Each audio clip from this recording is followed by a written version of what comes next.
긴 겨울이 지나고 이제 봄이 되나 했는데 금방 봄이 가버리고 여름이 오는 것 같습니다. 네, 참 봄이 좀 더 오래 머물렀으면 좋겠는데 그런 참 아쉬움이 있는 것 같습니다. 우리 옆에 계신 분들과 이렇게 인사 나눠보면 어떨까요? 좀 더 오래 머무십시오. 네, 우리 주변에, 내 곁에, 이 교회, 우리 가정에 오래오래 머물면서 함께 사랑과 은혜 나눴으면 좋겠습니다. 오늘부터 몇 주간 야고보서의 말씀을 통해서 함께 은혜를 나누고자 합니다. 성경에는 두 명의 야고보가 나옵니다. 야고보서는 누굴까요? 요한의 형제 야고보가 아니라 예수님의 친동생 야고보로 기록한 것으로 알려져 있습니다. 이 야고보는 처음에는 예수님을 믿지 않았죠. 그러나 부활하신 예수님을 만나게 되면서 완전히 변화되어지고 예루살렘 교회의 기둥과 같은 지도자가 되어지고 많은 양떼를 돌보는 목자로서의 활동을 하게 됩니다. 이 성경을 쓸 당시 물론 초대교회죠. 그러다 보니까 당연히 극심한 박해와 고난이 있는 시점이었습니다. 모든 성경이 그렇습니다.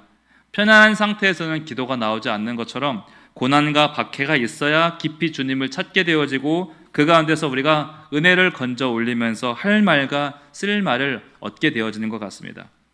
이 야고보서는 가족을 잃고 재산을 몰수당하고 생명의 위협을 받는 성도들에게 이렇게 외칩니다. 흔들리지 마라. 그리고 믿음을 지켜라. 무엇보다 너희의 믿음을 삶으로 증명하라. 야고보서의 전체 주제가 이겁니다. 삶으로 우리의 믿음, 너희들의 믿음을 증명해라. 오늘 그 첫 단락으로서 1장 1절부터 8절까지의 내용을 통해서 우리가 고난 가운데서도 흔들리지 않는 믿음이란 어떤 것인가에 대해서 한번 한 절 한 절 나눠보고자 합니다. 첫 번째는 시험은 하나님의 의도하신 연단이라는 것이죠. 한번 따라해 보겠습니다. 시험은 하나님의 의도하신 연단이다. 야고보 사도는 놀라운 선언으로 이 성경을 시작합니다. 2절 말씀인데 함께 읽어볼까요? 네, 형제들아 너희가 여러 가지 시험을 당하거든 온전히 기쁘게 여기라. 시험을 기쁘게 여기라는 것이죠. 기뻐하라는 것은 다른 해석이 여지가 없습니다.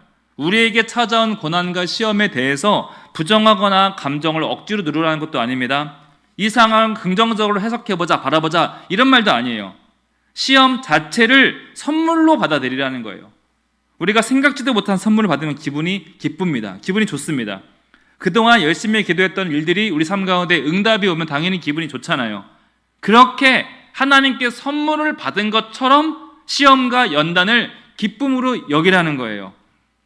우리가 히브리서에서도 그랬듯이 대체 왜 시험을 기쁨으로 여겨야 되는 것인가? 왜일까요? 시험이 하나님의 의도하신 연단이기 때문이라는 것이죠. 시험이 우리를 넘어뜨리고 힘들게 하는 그 목적이 아니라 우리를 온전하게 하고 우리를 하나님의 어울리는 하나님의 사람으로서의 구비된 사람으로서 빚어지기 위해서 하나님의 의도된 손길이라는 것입니다. 믿음이라고 할 때 불순한 믿음과 순수한 믿음을 어떻게 걸릴 수 있습니까? 하나밖에 없습니다. 고난 외에는 없습니다. 오직 고난을 통해서만 불순한 믿음이 걸러지고요, 고난을 통해서만 순수한 믿음이 증명되어집니다. 그래서 야고보 사도는 3절 말씀 보세요. 시험을 향하여 믿음의 시련이라고 부른다는 거예요. 믿음의 시련.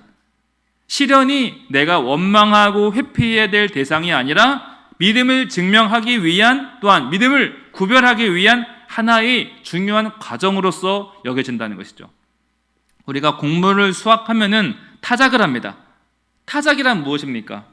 곡식을 두들겨 패는 거죠. 두들김을 통해서 진짜 알곡이 거기서 나오게 되죠. 그냥 놔두면 이 쭉정이와 알곡이 구분이 되어지지 않습니다. 분재하는 사람들은요, 바람을 안 맞춥니다. 하우스에서 좋은 환경에 분무기를 뿌려가면서 아주 곱게 키우죠. 이 장식용으로 쓰이는 분재는 딱 그렇게 키웁니다. 그렇게 곱게 키우다 보니까 작은 온도 변화에도 금방 시들해지고 작은 변화에서 금방 죽고 맙니다. 그래서 분재는 언제나 실내용이고 하우스용이죠. 그러나 나무를 심는 사람들은 의도적으로 밖에 찬 바람을 맞춥니다. 그래야 나무가 이리저리 흔들리면서 더 깊이 뿌리를 내리게 된다는 거예요. 하나님께서는 우리가 분재가 되길 원하실까요? 나무가 되길 원하실까? 하나님께서는 우리가 깊이 뿌리를 내린 나무가 되길 원하십니다. 그래서 우리에게 고난이라는 바람을 의도적으로 허락하신다는 거예요. 그리고 그 바람을 통해서 우리가 하나님을 향하여 더 깊이 뿌리가 내려진 인생으로 바람과 시련을 통해서 하나님을 더욱더 바라보고 하나님께 뿌리 내린 인생, 그것이 바로 하나님의 의도이며 계획이라는 거예요. 이어서 3절에서 야고보 사도는 이렇게 덧붙입니다. 믿음의 시련이 인내를 만들어내는 줄을 알리라. 시련이 인내를 만들어낸대요. 여러분, 인내는 오래 참음이죠. 오래 참음은 갈라디아서 5장에 나오는 성령의 열매입니다. 하나님께서 우리에게 시련을 통해서 믿음을 연단하게 해주시고 그 시련을 믿음으로 견딘 모든 이들에게 인내라는 성령의 열매를 우리 삶 가운데 안겨주신다는 것이죠.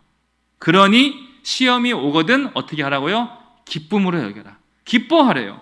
시험이 오거든 어떻게 기뻐하냐? 하나님께 큰 선물을, 성령의 열매를 받은 것처럼 기뻐하라. 전 여러분들에게 도전하고 싶은 것이 이런 말씀 보면요, 기를 쓰고 내 말씀으로 받아들였으면 좋겠습니다. 하나님께서 지금 나에게 복을 주시기 위해서 이 말씀을 읽게 하시는구나, 이 말씀을 듣게 하시는구나. 그렇다면 내가 이 말씀에 순종했을 때 어떤 복이 임하게 될까? 기를 쓰고 순종했으면 좋겠습니다.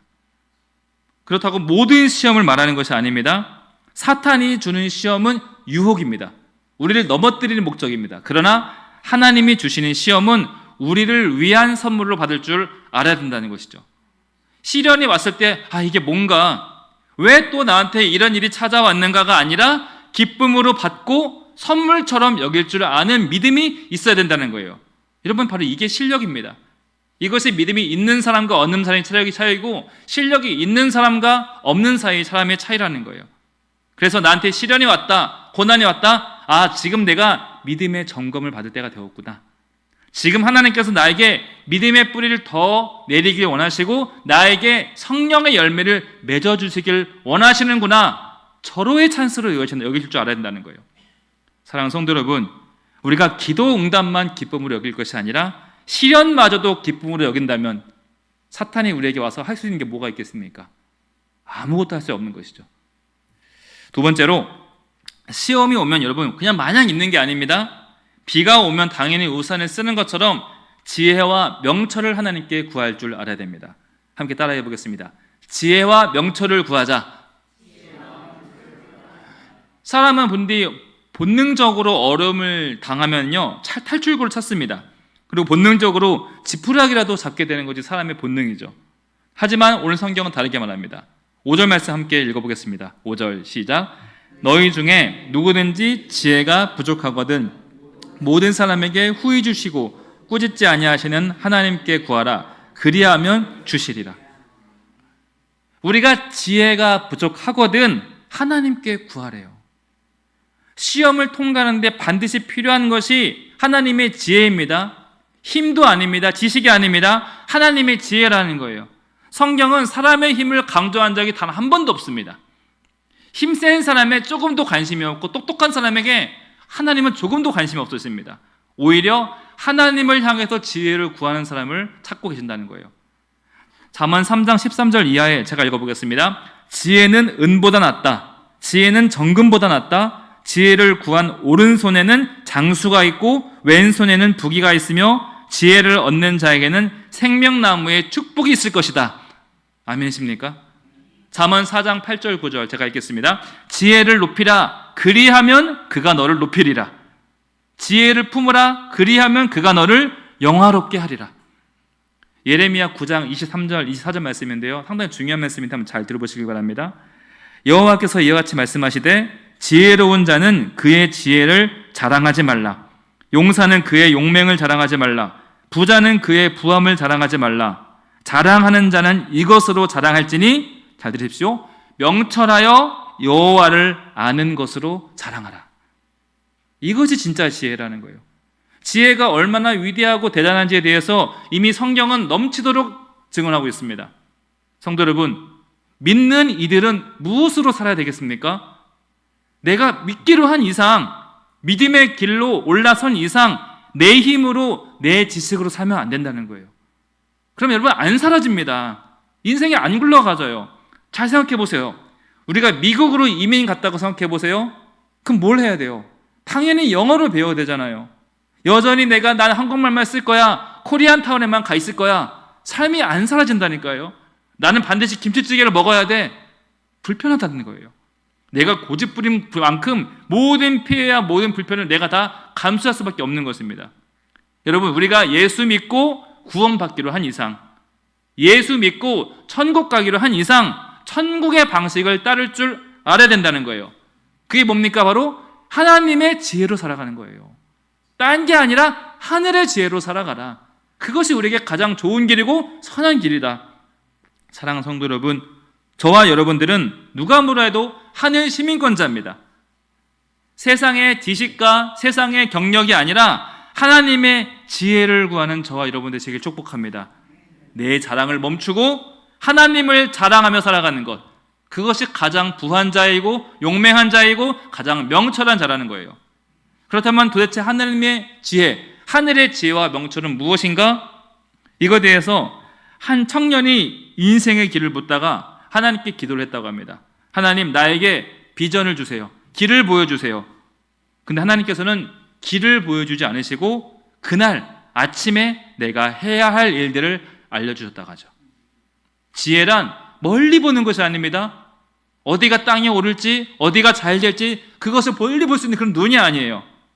하늘의 지혜는 획기적인 것도 아닙니다. 하나님이 나에게 주신 일, 허락하신 일, 그것을 순종하는 것이 바로 하늘의 지혜라는 거예요. 오늘 우리에게 호흡을 주셨잖아요. 오늘 우리에게 주신 일들이 있잖아요. 그것을 하나님께서 나에게 오늘을 살게 하셨으니 그 오늘을 신실하게 살아가는 것, 모든 만남을 사랑함으로 하나님의 마음으로 살아가는 것, 이것이 바로 하나님의 지혜 없이는 안 된다는 거예요. 사랑하는 성도 여러분, 하나님이 주시는 시험과 연단은요, 답을 알려주고 보는 시험과 같습니다. 하나님께서 우리에게 시험을 보자고 말씀하시는 것은 갑자기 모르는 시험 봐서 우리 실력 테스트하자는 것이 아닙니다. 이미 답을 알려주고서 시험 보자고 하세요. 문제도 엄청 쉽습니다. 자, 시험이 오면 무엇을 구한다? 지혜를 구한다. 쉬워요, 어려워요?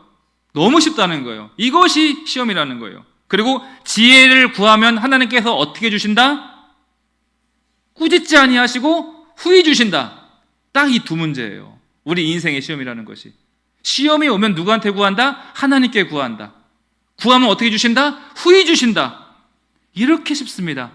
딴 거 보지 말고 이렇게 살아가라는 거예요. 여러분, 세상에 이렇게 쉬운 시험이 어디 있습니까?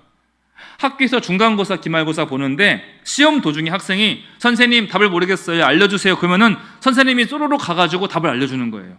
마치 직접 개인과외 하듯이 자세히 친절하게 알려준다는 것이죠. 물론 말도 안 되는 일이죠. 그런데 하나님께서 그렇게 해주시겠다고 성경에 증언하고 있습니다. 하나님이 주신 시험이 바로 이런 시험이라는 거예요. 우리에게 뭐를 묻는 거겠습니까?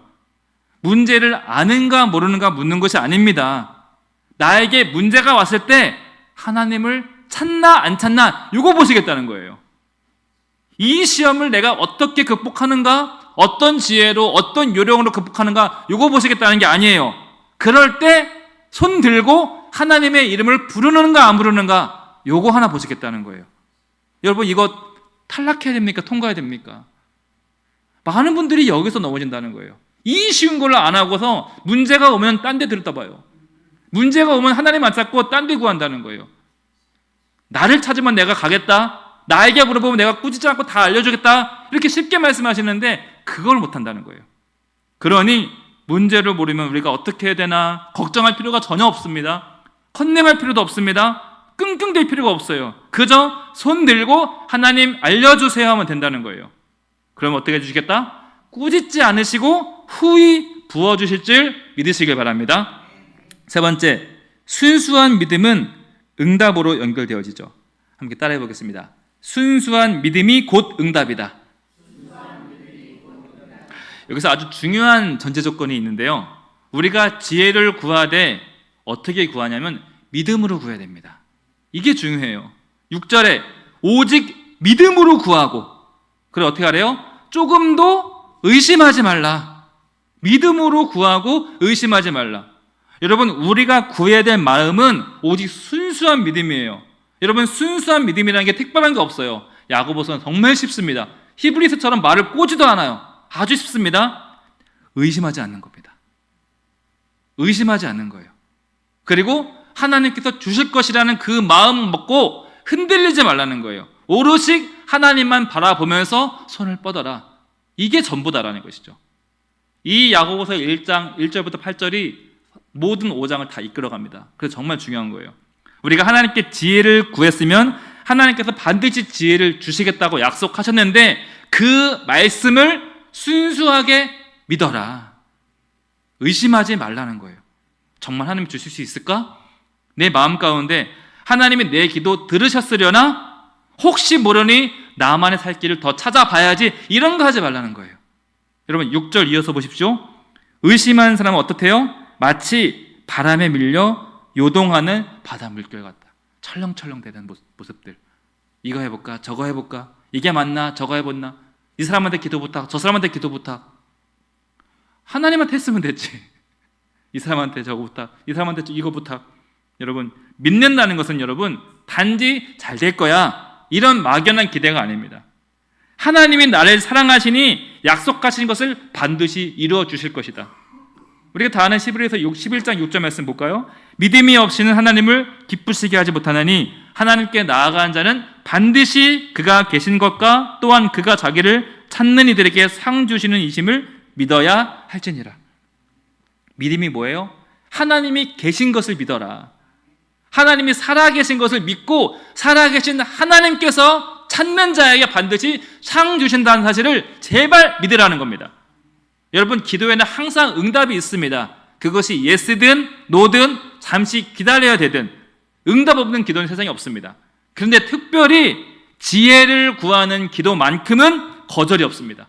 노가 없어요. 기다려도 없습니다. 하나님께서 반드시 주시겠다고 약속하셨습니다. 그런데 이것을 어떻게 구한다? 믿음으로 구하라는 거예요. 의심하지 말라는 겁니다.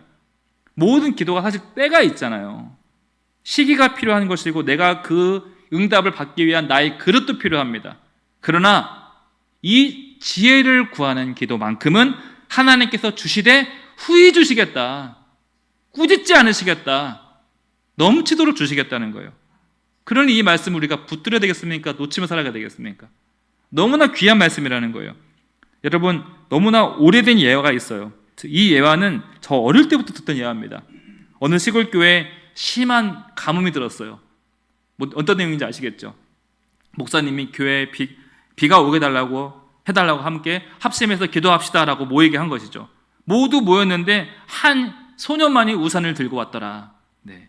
모두 소녀를 보고 비웃었지만 정말로 기도 후에 비가 왔고 그 소녀만 비 안 맞고 갔더라. 네. 들어도 새롭게 여겨지는 그런 예화인 것 같아요. 몇십 년 전 예화인지 모르겠지만 여러분, 믿음이란요 우산 들고 교회 가는 겁니다. 믿음이란 받을 것을 믿고 행동하는 겁니다. 믿음이란 내가 구한 것에 있어서는 받을 것을 믿고 미리 감사하는 거예요. 받고 나서 감사가 아니라 받을 줄 알고 미리 감사하는 거, 그것이 바로 믿음 아니겠습니까? 여러분, 내 기도에 확신을 가지시길 바랍니다. 여러분, 내 기도가 신통할 필요가 있어요, 없어요? 내 기도가 중요해요? 그 기도를 들으시는 하나님이 중요해요? 내 기도는 대충 해도 돼요. 아니, 못해도 돼요. 기도가 짧아도 됩니다. 하나님만 능력 있으시면 돼요. 내 기도에 응답하시는 하나님이 중요한 것이지 내 기도가 유창할 필요도 40일 금식을 할 필요도 없다는 거예요. 믿음만 있다면 아무 문제 안 된다는 거예요. 내 기도의 세기, 내 기도의 강도, 내 기도의 영빨, 이런 거 의지하지 마시고 차라리 그 힘으로 하나님을 순수하게 믿고 온전히 말씀을 받아들이는 저와 여러분 되시길 축복합니다. 여기서 야고보 사도가 중요한 경고를 합니다. 우리 8절 말씀인데 우리 8절 말씀 함께 읽어볼까요? 두 마음을 품어 모든 일에 정함이 없는 자로다. 두 마음을 품지 말래요. 제발 믿되 두 마음 갖지 말래요. 하나님을 믿는다면서 뒤에서 계산기 도둑이지 마라. 하나님을 믿는다고 하면서 여기저기 전화해보고 나 살 길 마련해보고 이렇게 두 마음 갖지 말라는 거예요. 그럼 기도가 누구한테 한 기도가 되는 거예요? 하나님도 해결해 준다는 거예요. 여러분, 하나님을 향해서 기도하면 하나님을 향한 기도가 되지만 세상을 향해서 구하고 바라면 그 기도는 세상을 향해 한 거잖아요. 이게 바로 두 마음입니다. 그래서 그 두 마음 품지 말라고 말씀하시는 거예요. 그래도 우리가 교회 다니는 경력이 있다고 기도는 교회에 와서 하지만, 목사에게 와서 기도 요청을 하지만 마음은 저기가 있고, 여러분, 정답과 방법 다 내가 미리 정해놓고 하나님께 와서 결제 승인 받는 거, 그거 신앙 아닙니다. 그런 것을 야고보서에서는 두 마음이라고 하는 거예요. 그런 걸 그리고 불신앙이라고 부르는 겁니다. 마음을 감찰하신 하나님은 누구에게 기도하고 있는가 다 알고 계시죠. 여러분, 믿음은 두 방향 아닙니다. 오직 한 방향입니다.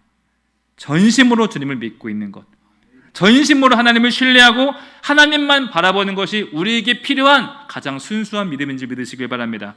그러려면 방법은 하나밖에 없습니다. 하나님을 사랑해야 됩니다. 내가 하나님을 안 사랑하면요, 기도가 깊이 안 들어가요. 신뢰가 생기지 않습니다. 사랑하지 않고서야, 친밀하지 않고서야 어떻게 우리가 하나님께 온전히 믿고 기도할 수 있겠어요? 몇 년 전에 큰아이에게 스마트폰을 사준다는 약속을 했어요. 쉽게 사주지 않았습니다. 참 저 모진 아빠예요. 제가 참 너무한 게 있는 게, 그냥 좋은 마음으로 생일이든 어린이날이든 기념해서 사주면 될 것을, 너 이번에 한자 시험 높은 급수 합격해야 돼. 그것도 턱걸이는 안 돼. 반드시 90점 넘어야 돼. 그리고 집에 우수상 상장이 날라오도록 하면은 내가 스마트폰 사줄게. 사실 마음 가운데는 사줄 마음이 가지고 있었죠. 근데 아이가 좀 노력을 하는 모습을 가졌으면 좋겠다는 마음에 모진 아빠의 모습을 보였습니다. 그렇게 딸이 3개월 동안 아주 혹독하게 했어요. 2달 동안 외우고 그리고 마지막 한 달 남기고는 매일 저녁마다 400문제씩 문제를 푼 거죠. 이미 가지고 있는 폴더폰은 쳐다도 안 봐요. 새 스마트폰 받을 생각에 오로지 그거에만 집중한다는 거예요. 근데 참 재밌었던 것이, 자신이 그것을 해냈을 경우에 혹시 아빠가 말 바꾸는 것은 아닐까? 이런 의심을 한 번도 안 했다는 거예요. 오히려 자신을 의심했습니다. 내가 혹시 90점 못 맞으면 어떡하지? 혹시 내가 너무 긴장해서 시험장에서 실수하면 어떡하지? 모든 걱정과 의심을 자신에게 했지, 아빠가 말 바꾸면 어떡하나, 이런 의심은 한 번도 안 했다는 거예요.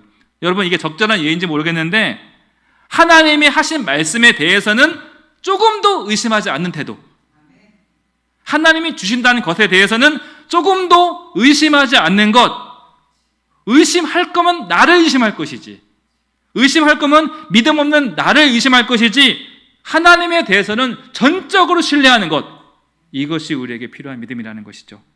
여러분, 자꾸 우리가 입술로 고백을 해야 믿음이 생깁니다. 귀로만 들어서 안 돼요. 자꾸 고백을 하셔야 돼요. 성경 보면서 이런 말씀 생기면 이 말씀이 내 겁니다. 이 지혜는 내 겁니다. 이 복은 내 겁니다. 하나님 나에게 주시옵소서. 계속 읽을 때마다 보석을 건져 올리십시오. 그리고 나를 향해 선포하세요. 과연 그 말씀이 이루어지나 안 이루어지나 하나님과 야곱과 씨름하듯이 한번 해보시라는 거예요. 하나님께서 주시겠어요, 안 주시겠어요? 주신다고 써 있잖아요, 성경에. 그러면은 믿고 가는 거예요. 여러분, 그런 믿음이 우리에게 필요하다는 것이죠. 사랑하는 성도 여러분, 시험이 찾아올 때 우리는 절망할 필요가 있습니까, 없습니까? 어떻게 하라고 하지? 2절 말씀에서 기뻐하래요. 기뻐하라. 뭐 이런 사람들 다 있어요. 근데 그렇게 살아보래요. 그러면 하나님께서 너에게 기쁠 일을 주시나 안 주시나 하나님을 테스트해 보라는 거예요. 여러분, 시험을 오면 어떻게 합니까? 기뻐하라. 시련이 오고 절망이 오면 어떻게 하라? 기뻐하라. 순종해 보십시오. 그 순종의 결과를 하나님과 겨루어 보십시오. 반드시 하나님께서 여러분들에게 기쁜 일들을 부어주실 것입니다. 오늘 3가지 나왔습니다. 첫 번째, 시험을 기뻐하자. 두 번째, 지혜를 구하자. 세 번째, 순수하게 믿자. 이 3가지 함께 마음 가운데, 삶 가운데 장착하시고 믿음으로 걸어가는 저와 여러분 되시길 주님의 이름으로 축복합니다. 말씀 기억하면서 함께 기도하겠습니다. 첫 번째로, 우리에게 찾아오는 시험과 연단이 하나님께로부터 온다는 그 말씀을 믿고 기쁨으로 받을 수 있는 믿음이 우리 가운데 있게 하소서.